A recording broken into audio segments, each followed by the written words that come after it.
Halo semuanya, jumpa lagi dengan gue Chandra di channel Terapin Tech. Samsung Galaxy A56 selalu menjadi primadona Galaxy A series nih. Soalnya udah jelas posisi smartphone ini setengah harga dari smartphone flagshipnya Samsung, tapi menawarkan fitur rasa flagship. Desainnya juga selalu mirip kayak flagshipnya Samsung pastinya, entah itu dari material atau feel saat menggenggam smartphone ini. Tapi smartphone ini banyak juga peningkatan di sektor-sektor lain yang bakal kita bahas di video ini. Cuman yang jelas nanti bakalan jadi pertanyaan juga, apakah smartphone ini masih worth it mengingat smartphone ini udah rilis 2 bulan lalu teman-teman.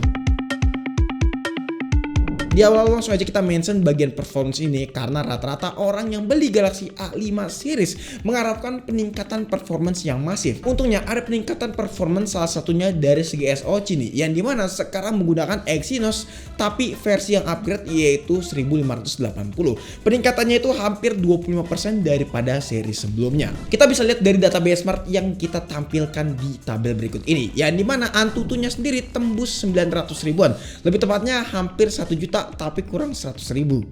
Nah, pas waktu kita running selama 5 kali berturut-turut juga demikian nih. Di sini skornya konsisten dapat di angka 900 ribuan. Oke, di Geekbench senang buat single core dan multi core juga mendapatkan skor yang cukup lumayan tinggi. Apalagi di 3D Mark Benchmark rata-rata skornya dapat di angka 5 ribuan lebih nih teman-teman. Ya walaupun 5 ribuan tipis sih. Nah, lalu gimana kalau misalkan ngomongin stability dari smartphone ini? Yang dimana Exynos 1580 ya mungkin bisa lebih stabil daripada seri sebelumnya. Oke, di sini kita udah coba di aplikasi 3D Mark Benchmark dengan stress test ya teman-teman, dan stability-nya dapat di angka 79% nih. Buat FPS rata-rata dapat di angka 14, dengan FPS tertingginya itu dapat di angka 41. Buat temperatur masih ada di angka 38 derajat Celcius. Lalu kita coba CPU throttling. Di sini mendapatkan grafik yang cukup oke nih ya. Entah itu skenario 30 menit, 45 menit ataupun 60 menit. Dan untuk temperaturnya memang agak sedikit panas di angka 46 derajat Celcius teman-teman. Dan itu terjadi di pengujian paling akhir di 60 menit. Alright, benchmarknya sudah selesai dan kita bisa menilai kalau memang peningkatan dari smartphone ini cukup masif nih dan cukup berpengaruh terhadap hasil benchmark yang kita udah jalankan tadi. Kita geber buat ngegame di smartphone ini. Dari mulai game pertama yaitu Mobile Legends Bang Bang. Presetnya adalah Super Ultra. FPS dapat di angka 90 FPS dan ini stabil dengan baterai berkurang 7% aja selama 30 menit bermain. Temperaturnya juga ada di 38 derajat Celcius. PUBG Mobile. Di sini smooth extreme, FPS dapat di angka 60, stabil natif di angka 60 teman-teman. Dan untuk baterainya di sini berkurang 9% selama 90 menit bermain. Lalu buat temperaturnya di angka 37 derajat Celcius. Buat kedua game ini, Mobile Legends dan PUBG bisa dijalankan dengan amat lancar. Lalu Genshin Impact settingannya highest 60 fps teman-teman. FPS dapat di angka 25 sampai 45 fps. Baterai sendiri berkurang 13% dengan temperatur agak sedikit panas di angka 49 derajat Celcius. Suhu tertinggi terjadi di game Genshin Impact yang dimana tembus sampai 49 derajat Celcius teman-teman. Sesuai data yang udah kita lihat teman-teman, saat pengujian gaming smartphone ini mendapatkan FPS yang sangat amat baik terutama di game Mobile Legends dan juga PUBG Mobile. Di sektor kamera, base spek Galaxy A56 memang mirip-mirip seperti Galaxy A55. Yang dimana kamera utamanya di sini 50 megapiksel, kamera ultrawide 12 megapiksel, lalu ada kamera makro 5 megapiksel dan kamera selfie-nya jadi 12 megapiksel. Dari mulai kamera utama terlebih dahulu. Detailnya oke, warnanya khas Samsung teman-teman. Mungkin bagi sebagian orang ada yang sedikit menilai nih, kalau misalkan warnanya agak sedikit pucat. Tapi beberapa momen yang kita foto memang agak sedikit pucat. Nah, buat SDR-nya sangat agresif nih teman-teman. Kalau kita lihat di sini warna langit dan awannya sangatlah kelihatan jelas dari tekstur awannya dan warna birunya yang cukup pop up. Digital zoomnya juga demikian nih, bisa kalian pakai di beberapa kondisi tertentu. Kayak gue ini yang sering pakai 2 kali ataupun 4 kali.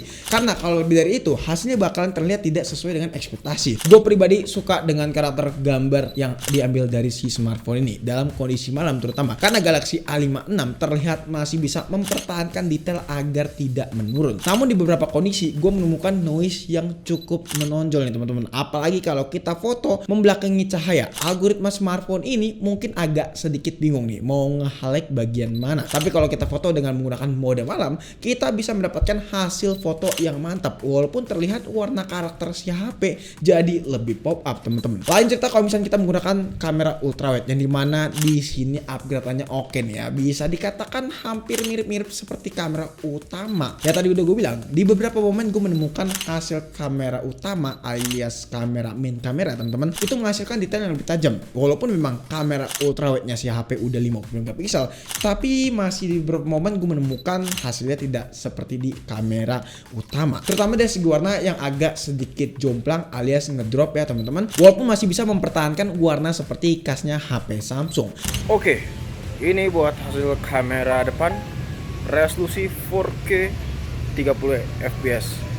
Kurang lebih hasilnya seperti ini. Bisa kalian nilai sendiri aja ya, seberapa bagus hasilnya. Oke, ini ultrawide 4K resolusinya ya teman-teman, dan hasilnya bisa kalian lihat sendiri aja nih sebagus apa. Yap, ini kita record pakai 4K ya, 4K 30 fps.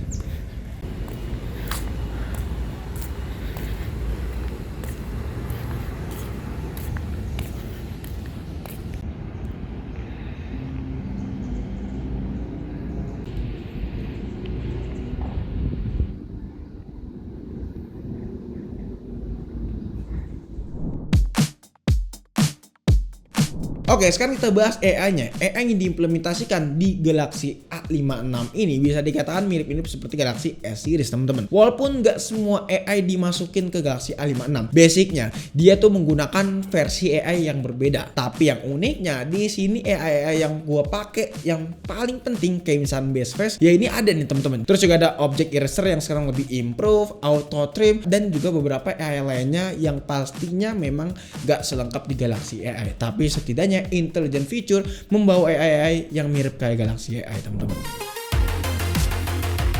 Nah, beralih ke bagian lain seperti layar. Di atas kertas speknya itu mirip-mirip seperti seri sebelumnya, tapi upgrade-nya itu ada di sektor ukuran, yang dimana ukurannya jadi 6,7 inch, panelnya udah Super AMOLED 120 Hz, tingkat brightness jadi 1200 nits, yang artinya jadi lebih terang kalau misalnya kita pakai di outdoor. Sebenarnya untuk layarnya ini nggak usah ditanyakan lagi sebagus apa, namanya juga Samsung punya bro. Pastinya kualitas warna dan detail itu udah tajam dan pop up.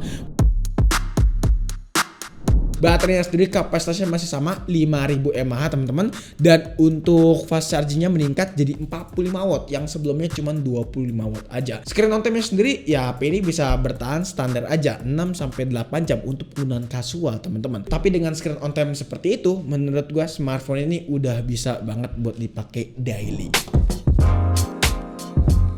Oke, secara overall smartphone ini memang menang banyak kalau kita compare dengan seri pendahulunya. Dari segi upgrade-nya begitu masif, terutama untuk masalah desainnya yang lebih fresh, build quality-nya oke, full glass juga, frame-nya juga udah pakai full metal. Sehingga feel genggam smartphone ini layaknya benar-benar seperti megang smartphone flagship dengan setengah harga flagshipnya Samsung pastinya. Dan terakhir, apakah smartphone ini masih worth it buat dibeli? Jelas, jawabannya amat sangat worth it teman-teman. Walaupun umurnya udah 2 minggu setelah rilis, tapi HP ini masih sangat amat seksi buat dilirik. So kalau misalnya kalian tertarik sama smartphone ini, langsung aja klik link yang ada di deskripsi buat beli smartphone-nya. Jadi mungkin cukup sekian aja video kali ini guys. Kalau misalnya kalian punya pendapat ataupun punya pertanyaan, boleh banget kok langsung tulis di kolom komentar. Pengen nanya secara privat juga boleh banget langsung DM di Instagram kita di @snaptekno, pasti gue balas. Pengen join ke komunitas kita juga boleh banget langsung klik link yang ada di deskripsi. Chandra pamit, sampai jumpa di video selanjutnya. Until next time, goodbye.